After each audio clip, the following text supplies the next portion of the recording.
Lioune Badara-Kane, je te laisse donc les premières questions pour notre C'est le plus vieil événement religieux célébré au Sénégal. Aujourd'hui, demain, on va commémorer les 135 ans de cet appel de Seydina Limamou Laye al-Mahdiou.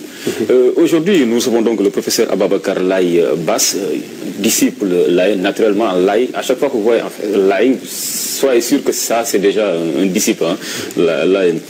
Alors, l'appel de Seydina Limamou Laye, on parle bien souvent de l'appel. Qu'est-ce qui se cache derrière? Quelle est la portée de cet appel-là? Je vous remercie. Vous savez que cet appel était attendu par toute la Oumma islamique, car elle a été annoncé par le prophète Mohammed, paix et salut sur lui. Dans tous les recueils de hadiths authentiques, on parle de la venue du Mahdi, avec les signes, donc précurseurs de sa venue. Alors Dieu a fait que ce Mahdi est apparu au Sénégal en la personne de Seydina Limamou Laye al-Mahdi alayhi salatu wassalam. Il a lancé cet appel le 1er Chaban 1301 de l'Hégire. Donc nous sommes en 1436, donc ça fait 35 ans qu'il avait lancé ce célèbre appel à l'endroit des hommes et des djinns. Ajibou da'iyallah, ya ma'shar al-insi wal jinni inni rasulullah ilaykum. Ajibou da'iyallah, répondez à l'appel de Dieu. Ô vous hommes et djinns, je suis un envoyé d'Allah envers vous. Donc c'est cet appel que Seydina Limamou avait lancé. Et dès qu'il a lancé cet appel, il a donné des enseignements. Donc c'est ces enseignements que j'ai résumés dans mon ouvrage. Dans ce livre-là, les enseignements, écrit de Limamou Laye al-Mahdi Ababacar Laye Bass. Et quels sont ces grands enseignements de Seydina Limamou Laye? C'est d'abord un rappel de l'islam orthodoxe, de l'islam tel qu'il était enseigné par le prophète Mohammed, paix et salut sur lui, de l'islam tel qu'il était enseigné par le Coran. Donc Seydina Limamou a revivifié donc l'islam. Donc c'est un message très fort qu'il a adressé aux hommes et aux djinns. Mais nous pouvons dire que c'est un message de pureté. Seydina Limamou nous incite, nous invite à avouer à Allah un culte pur, sans associationnisme.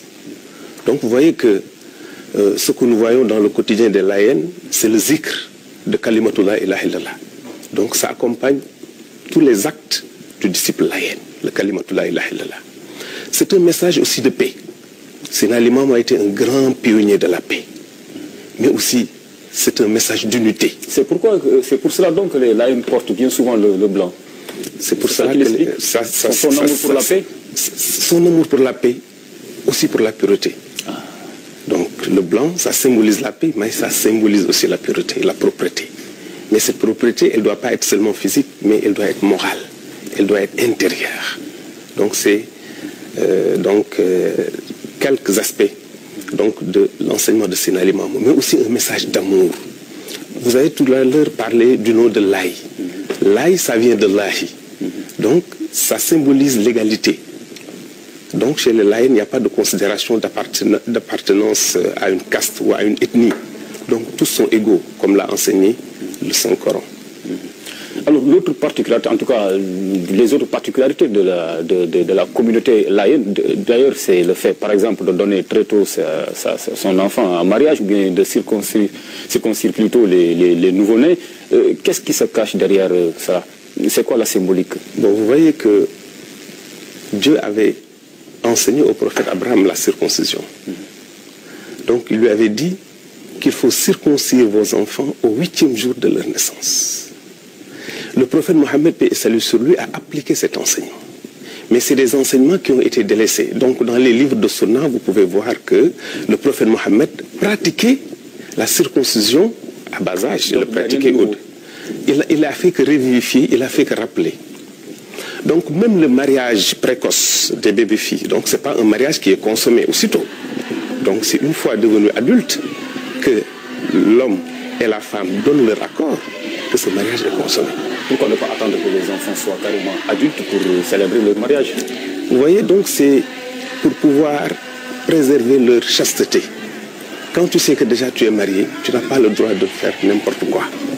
Donc Seydina Limamou tient à ce que les filles ou les garçons soient chastes, soient sur la bonne voie ne fassent pas n'importe quoi. C'est pour cela que dès leur enfance, il leur a inculqué cette notion de responsabilité. Si tu sais que déjà tu es marié, tu es dans les liens du mariage, tu ne peux pas faire n'importe quoi. Donc c'est le soubassement de cet enseignement du Mahdi, paix et salut sur lui. Et l'autre facette de la vie de Seydina Limamou Laye. Et regardez la photo que nous propose la réalisation. Elle vient de Alioune Badara. Tu l'as avec toi, cette photo? Mais bien sûr, c'est l'actuel calife. Oui, tout à fait. Pouvez-vous nous faire un peu la présentation de l'actuel calife de Seydina Limamou Laye? L'actuel calife de Seydina Limamou Laye, c'est Seydina Abdullahi Thiaw Laye. Seydina Abdullahi, c'est le fils aîné de Seydina Issa Rouhoulahi. Seydina Issa Rouhoulahi, qui est le fils aîné de Seydina Limamou Laye al-Mahdi alayhi salatu wassalam. Seydina Abdullahi, c'est un homme d'idées et d'action. C'est quelqu'un qui a beaucoup fait pour la propagation des enseignements et de l'appel de Seydina Limamou al-Mahdi alayhi salatu wassalam. C'est aussi un homme de son époque très moderne qui a fait l'armée. Exactement, exactement. Il incarne beaucoup de valeurs morales et civiques. Exactement. Et c'est un unificateur. Donc vous voyez que dans sa famille, vous voyez les noms des autres chefs religieux, des Khadr, des Tijanes et des Mourites. Donc c'est quelqu'un qui a réunifié donc toute la Oumma islamique à travers ses actions.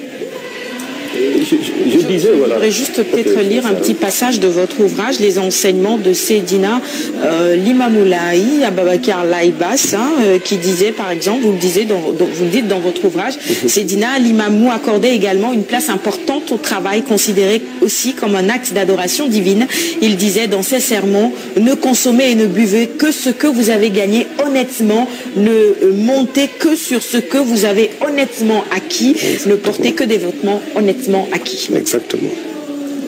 Ça résume un peu sa philosophie. Ça résume sa philosophie. Ça résume sa philosophie. Donc, ses recommandations, le culte du travail, qui est très important chez les Layènes. Seydina Limamou, dès son jeune âge, il a pratiqué l'agriculture, il a pratiqué la pêche, il a pratiqué le commerce. Donc, il a incité également même ses fils à travailler, à vivre à la sueur de leur front. Et de ne pas vivre donc des dons des talibés ou bien des adiyas. Donc le travail est important, c'est un acte sanctifiant. Et également la redistribution, donc il y a la zakat. Donc la zakat est très importante chez les Layènes. Donc c'est pour cela que tu ne verras jamais un Layène dans les rues tendre la main pour demander l'aumône. Donc Seydina Limamou a résolu ce problème de la mendicité. Donc là, j'espère que ça mérite réflexion. Ça mérite réflexion. Là, c'est la seule communauté au monde où il n'y a pas de la mendicité. Ça, c'est un exemple quand même. Allez, le thème de cette édition, peut-être moi, il y a une facette en fait que j'aimerais qu'on soulève un peu de la vie de Seydina Limamou Laye. C'est-à-dire, de son vivant, il s'est opposé à la domination coloniale.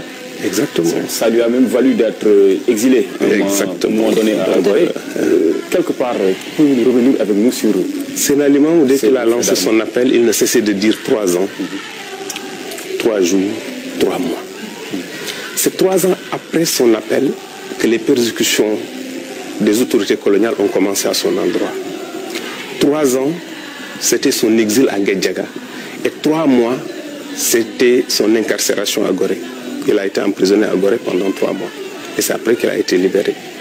Donc il a eu quand même à avoir quelques altercations avec les autorités coloniales. Mais Dieu a fait que, alhamdoulilah rabbil alamin, ils n'ont rien pu faire pour empêcher cet appel de se propager à travers le monde. 102 pages pour mieux connaître les enseignements de Seydina Limamou Laye. C'est ce que vous êtes venu nous présenter ce matin, Monsieur Ababakar Laye Bass. Je rappelle que vous êtes également enseignant à l'UCAD, écrivain aussi, au César, autant pour moi, et auteur de cet ouvrage. Et demain, évidemment, l'appel sera célébré, la 135e édition de Seydina Limamou. Ça se passe simultanément sur 3 sites. Le premier, ce sera Cambérène et Ngor. Le deuxième jour, où aura lieu évidemment la cérémonie officielle à Yoff, avec de nombreux fidèles, des milliers de fidèles qui vont converger. Nous, on profite de ce plateau déjà pour souhaiter une bonne célébration à tous les Laènes, à tous les musulmans qui feront le déplacement demain. Merci d'être venus sur le plateau ce matin. Merci à vous qui nous avez suivis. C'est fini pour ce matin. On termine avec un clip qui nous rappelle évidemment cette célébration. Rendez-vous demain à partir de 6h30 pour un nouveau numéro de votre matinale. Restez-nous fidèles sur la RTSA.